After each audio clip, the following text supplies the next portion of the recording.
straightforward. I'm smart enough to look at this situation and understand what's really happening, which is that I don't know, and none of the people with strong opinions truly know. I'm not going to lie.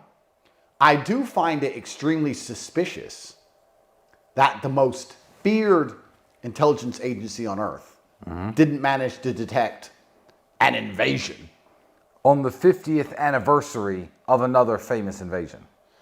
It does seem a bit weird. Like, I'm sure if you were to take a remote control car, which could be a drone or a bomb, and try and drive it towards an Israeli checkpoint or the border, they would detect it and destroy it. But now we've had 500 pickup trucks full of dudes just burst over the border. That's weird. Now, I'm not a conspiracy theorist. I'm highlighting that it's very strange. Now, once again, let's go back to my original assumptions. Let's say that it's a big chess game. And let's say a gap has been left, a pawn has been left to hang, so that when it dies, you can fork your opponent. Very common in chess. Makes more sense to me than the fact that Mossad failed to detect an entire invasion. I don't know. All right. You've heard it. He's basically insinuating that Mossad intelligence allowed this attack to happen, so that they can do what they are currently doing right now, which is to invade Gaza and put an end to Hamas. Now, hold on a second. Let me just stop sharing this. Guys, can you see me? Yeah. Hello. Yep. All right. So let's talk about it. Do you guys think it's a plausible theory that Mossad allowed this to happen on purpose? Yeah, so that they could do what they're currently doing right now, and put an end to Hamas and take over Gaza. What do you guys think? Let's start with John Michel. Okay, well, the only answer to that is I don't know. What I do know is anything is a possibility. I know that much. I also know that all the major powers, from the UK to America, to even when the Nazis were trying to get in power, and there's many other examples, Japanese did it, they will use instances where there's a perceived attack themselves, which they've engineered, which would then give a justification for some type of attack. So these are documented. I mean, history books has these incidents in them. This is a conspiracy theory. So we know that power is done before. So I mean, I don't know if this is what it is. I think if it was it would be a probably the most horrific example of it, considering the carnage that happened. Are people that evil to not to? I mean, was it a case of they just gave them free reign and then they didn't know what they would do? They knew that they would do some type of atrocities. Maybe they did worse than they thought. If this is what has happened, if they did understand that it would involve children and women being killed, then it would be probably the worst ever example of this. And they were both as wicked and as evil as each other. As I said, I don't know if that's the case. Part of me, if I was to kind of put money behind it, I would probably say no. It's not that. But I do know this as well. And there's another popular saying that never lose the opportunity to exploit a crisis. That's another thing that governments are known for doing. So when things happen, even if they made it, they will use that incident as justification for things they have wanted to do in the first place. Now we see them actually going into Gaza now as we speak. And maybe I'm sure that's probably something that they've wanted to do for a while. Yeah. And now they're doing it. So it's definitely giving them an excuse. I agree. I agree. What do you reckon, Hassan? What's your thoughts? Do you think Uh, it? Do you think it's plausible? yeah. The theory that Andrew Tate is proposing. Do you think it's plausible? Do you think that Hassan, guys, Hassan is Muslim. All right, so this is not a biased panel at all. All right, so he's gonna give his perspective as a Muslim on this subject. So, do you think it's plausible? Do you think it's a plausible theory that that Mossad planned this entire thing in order to invade Gaza and do what it's doing currently right now? Um, First of all, although I am Muslim, I'm just speaking for myself, and it's just my opinion. But the fact that I'm Muslim, I guess, makes for a more diverse crowd than it would be if there wasn't a Muslim on the panel. So it's good in that sense. But do I accept the idea that Mossad knew that this attack was coming? Absolutely. Considering, I think that I've read a few articles today stating that the Hamas was practicing this attack maybe 2 weeks ago, and they had mock Israeli villages that they were going door to door and just practicing their whatever invasion they were trying to commit. That's the first issue. Second issue, you compare Mossad, an intelligence agency as capable as the CIA, as capable as MI5, as capable as any Western military intelligence agency, and compared to Hamas, or from what I hear, it's not just Hamas; it's a branch of Palestinian political groups that did this attack, not just Hamas on its own. From what I hear, I was watching a podcast recently, today. It's with a guy called Sami Hamadi, very good podcast. He's a political commentator, and he pointed out the fact that it isn't just Hamas; it's a branch of political groups in Palestine. Absolutely, I don't trust the Israeli government at all. Like most other governments, has something like this happened before, where there was an attack and the government knew and they let it happen to their benefit? Absolutely. You have what was it called? What would you call it? 9/11 was obvious because yeah, 9/11. Yeah. Bin Laden was making threats for quite a while.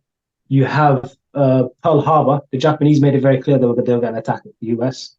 There's the Gulf of Tonkin, from what I hear. There's variety throughout history. It's the old, what's it, crisis action solution, or something like this. But the question is, why would they allow it to happen? Why would bombing Gaza and making yourselves look like the oppressor, which is an image that you've gone out of your way to try to move away from for so many years, for at least a decade now, leaving Gaza, building better relations with the people of Gaza, building better relations with the greater Middle East, within Vision 2030 it is, or was it the Abraham Accords or whatever. All that I know is UAE and Saudi and Qatar, a lot of the Gulf nations, were looking forward to better relations with Israel, and it was moving forward. So why allow that to happen? Why they allow the attack to happen and then bomb Hamas when you could have done it in 2021, or they could have done it sometime before? What could they possibly gain from this? A part of me thinks maybe getting rid of Hamas once and for all, but they could have done that before. Maybe I don't know.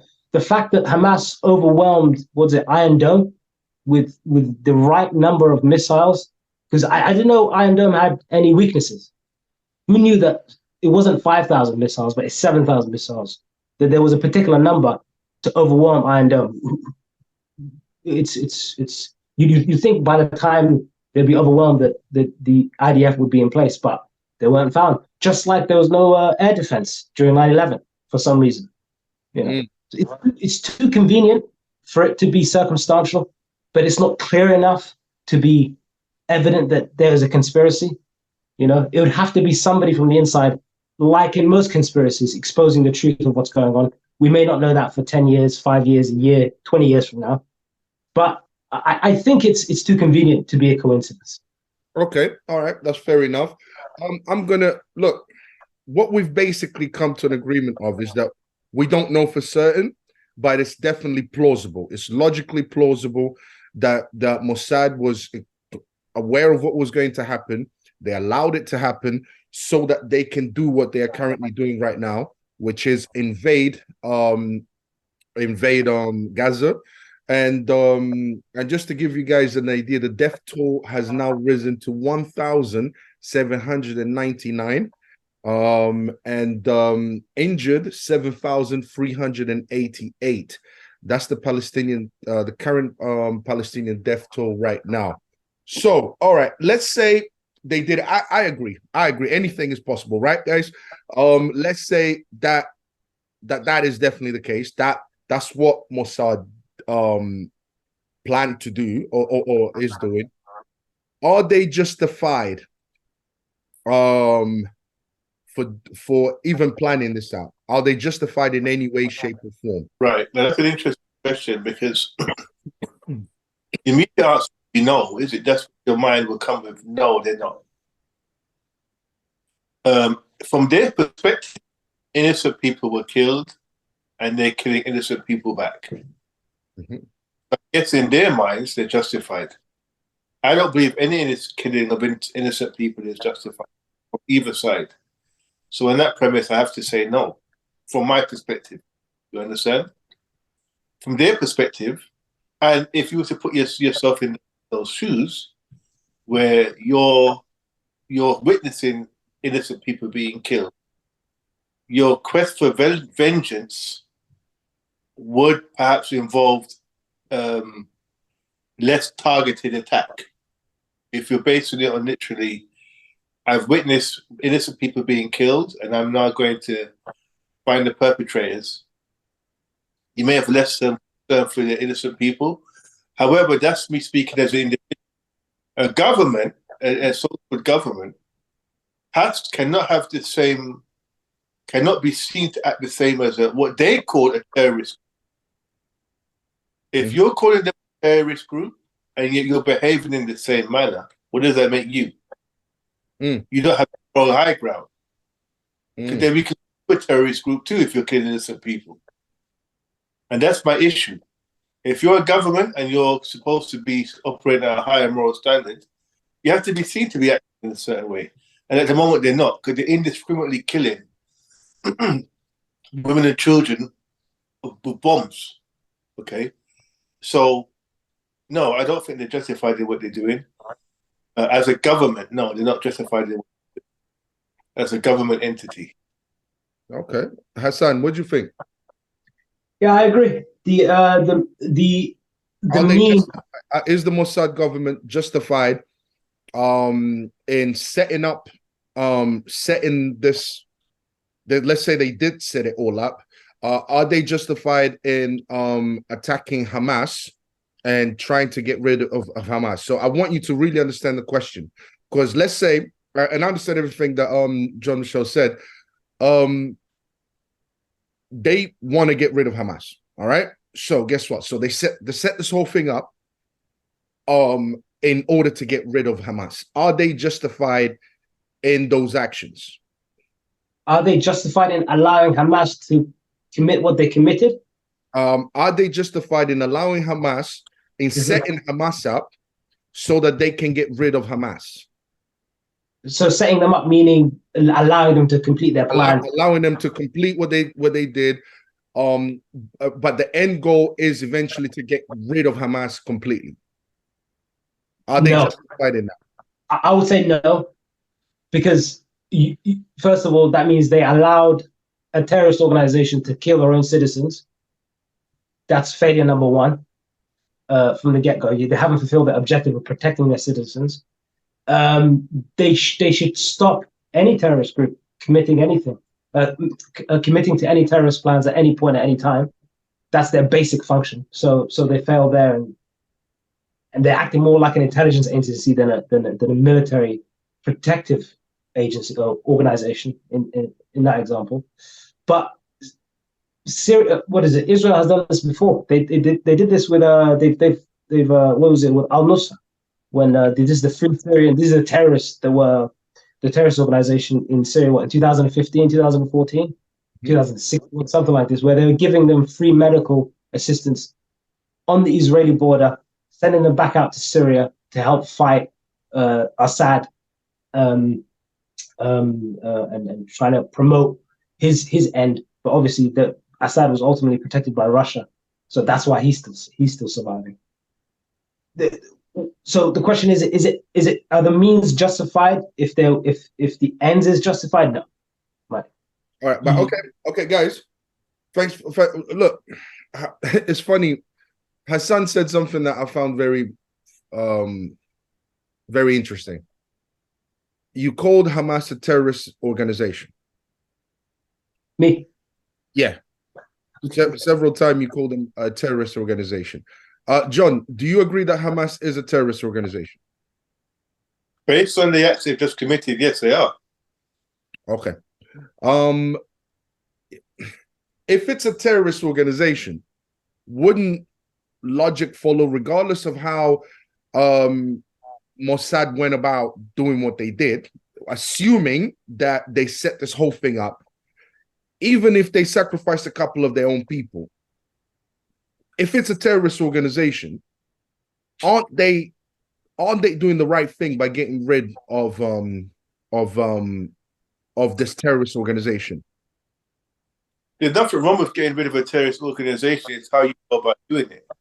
And if they did set up this attack, that's not the way to do it. And even now, the way they're indiscriminately bombing innocent people is not the way to do it. But I just want to make a quick point about the timing of this and why this is literally for one of the best times that they could have done this. If you look at what's happening in the world right now, there's the situation with illegal immigration, okay? And a lot of the language we see directed at illegal immigrants, a lot of the underlying language is anti-Islam. Islam, I forgot the term. Islamophobia. Yeah, that's the word. I can pronounce that word. The underlying of a lot of what they say, a lot of what the rhetoric that comes out, they have that bit of underlying anti-Muslim theme to it. Throughout the whole world, you're seeing this, okay? When they talk about the culture changing in this country, they don't mean changing into Polish culture. They don't mean changing into Jamaican culture. They mean Muslim culture. That's what they mean. So that's the key. This is the dog whistling language. So they know that this is a time when Muslims are definitely getting a lot of negative press, let's put it that way. Yeah. And but this whole left versus right situation going on as well. So now if you defend Palestine, you're somehow woke and all this crap. And if you don't, you're right wing conservative. Yeah. Perfect time. Now the camps now are fighting amongst them. So this is perfect timing now for them in terms of what they're doing, because now there's definitely two camps. It's not a clear cut of right and wrong anymore. It's what's your ideology? Are you on the left? Okay, the left is wrong. You're on the right, you're okay with it. They blurred the lines between what's right and wrong. It's more about what do you believe in. Yeah. So it's perfect. Hassan. Can I say two things? Yeah, absolutely, my brother. Chime in. Hamas officially, they're a political group voted in by the people of Gaza who commit terrorist acts. So if you were in Baghdad in 2004, you would consider Labour to be a terrorist organization, even though they're a voted. So I just don't want to get my terms. You want to make that distinction, yeah? Yeah. Because it suggests that the people of Gaza are terrorist sympathizers if you call Hamas a terrorist group, although they did commit acts of terror, which I'm very comfortable saying. Secondly, it wasn't so divisive with the Ukraine-Russia situation. If you supported Ukraine, you weren't a Nazi, right? Even though they've got Nazis there. If you supported Russia, you weren't an authoritarian plutocrat or whatever. Although they've got, so it's Truth Seekers, it made a very good point. The camps are already filled. Whatever you say about Palestine or Israel, you've already got a designated marker. If you're, as he said, if you're pro-Israel, you're right-wing conservative or whatever it may be, and if you're pro-Palestine, you're a terrorist sympathizer, whatever. It's only been a week, and the labels are already there. The propaganda's already set up. The labels are already there. it took the whole, that disease that happened in, I don't know about, because it's going to go on YouTube, so the algorithm might. But what happened in 2020, that whole cough situation. Yeah.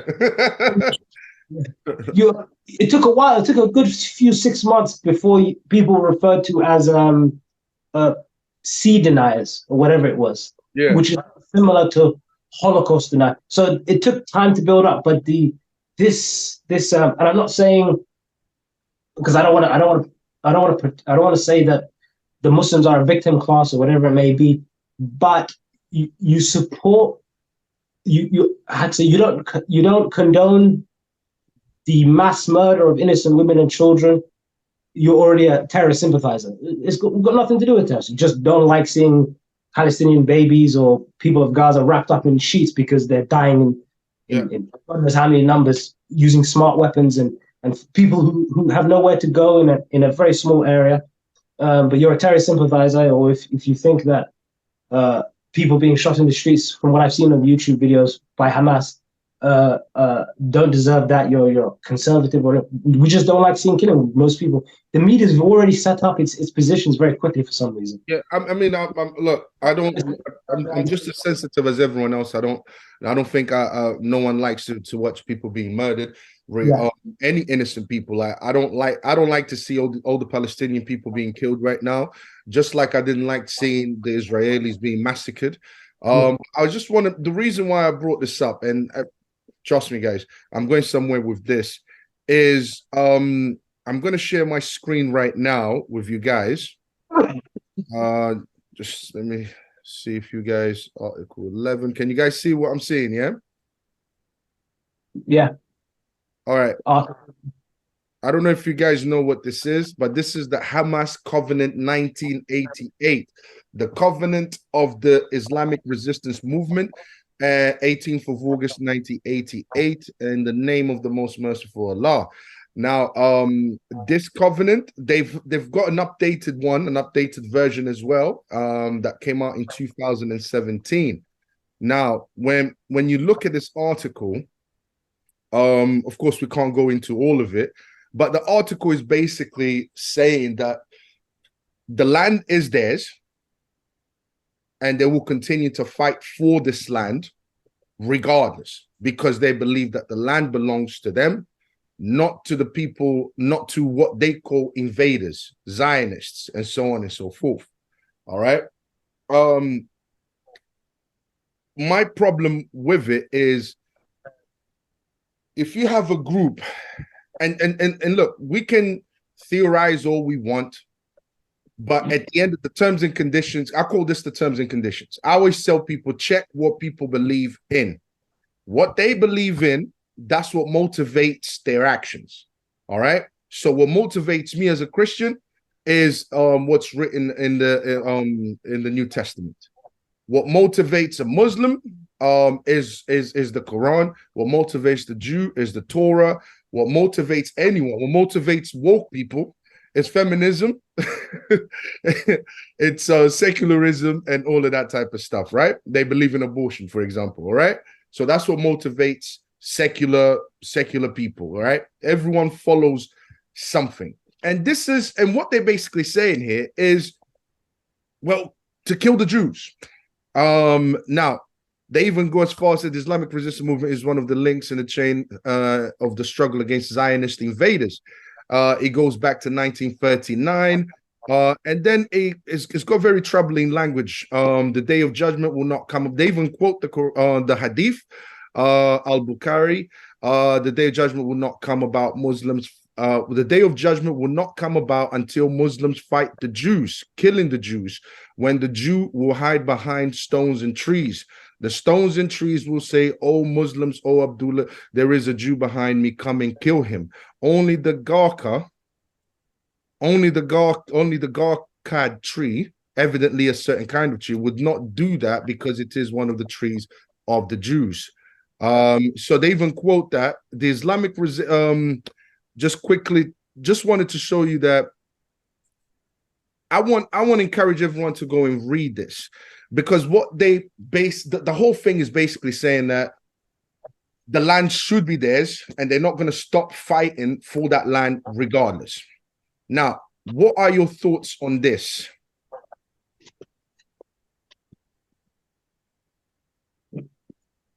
Because if that's the case, then how can this conflict ever be sorted out? If they believe in attacking Jews and killing Jews and getting rid of them from that land, then no, the reason why it won't is not just for that reason. That's part of it, right? The other reason is that the Jews is exactly the same way. Say that again, bro. Sorry, cutting up a little bit. Sorry, say that again. That's just, you're right. There won't be an end to it, not just for that reason. For what those Muslims believe. I can't say Muslims, it's what those Muslims. But the reason why it won't be resolved is because some Jews believe it's the same thing. There's Jews that believe that they will dominate that region and the world at some time as well. So you got two people believing, groups of people believing that they are the ultimate power. They will be the ultimate power, not just in that region, but throughout the whole earth. This is part of the ideology that some of these groups think. So you got two people thinking like that. You're never going to get a compromise. You're never going to get a solution. It's just going to be endless war. So you're right. There won't be an end to it. What do you think, Hassan? I've heard this argument before, that that they vow to kill all Jews and that they will not be satisfied until they wipe Israel off the map, so on and so forth. I think it's just a very... Sorry, bro. It's what they wrote. It's what's written down, not what I say. No, you showed me. I appreciate the context. Full context accepted. No problem. It's just a very well-written essay. It ultimately means nothing, right? Saudi Arabia has never written an article or a chart or wherever it is, but they've killed more Yemen. This is Saudi government. They've killed more Yemenis from 2014 to 2019 than Israelis have killed Palestinians since the 1920s, right? But there's no article written. They just do that thing. They cut the grass short in Yemen, right? Killing hundreds of thousands of innocent men, women, and children. The war's over now, in a sense, right? Just in an effort to push out Iran's influence in the Middle East, right? Iran has far more colorful language than this. And Iran says that their leaders say publicly, we will kill a death to America, a death to Israel, blah, blah, blah, blah. But in 2019, what did the US do? They killed one of their top generals. And what did Iran do? Nothing. They just bombed a few petrol tanks in Saudi Arabia, right? Your bark is only as loud as, how can I say? What's that expression about as your bite? Your bite is only. I forgot the expression as well. You get what I mean. You get what I mean. The United States never doesn't have an open charter of how they wish to influence the world, because they just influence the world. They just set up camps in South America, camps in Africa. They spy on European leaders. They spy on other Japanese or Chinese leaders. They go as they please. They do as they please. Right? You write a well-written article to inspire people because that's all you have, right? Okay. Or you get propeller, all these whatever they had whatever they did on the weekend with those propeller things just gliding across whatever. They have no teeth, right? They kill a few innocent Israeli civilians, and the whole nation gets toppled down to nothing, right? They win nothing. They're just, unfortunately, they're powerless. Yep. That's just harmful. Not saying that, but clearly this is little to nothing. It's good for media, but that's about it. Okay, guys, we're gonna end it there. I'm just gonna give my final thoughts on it.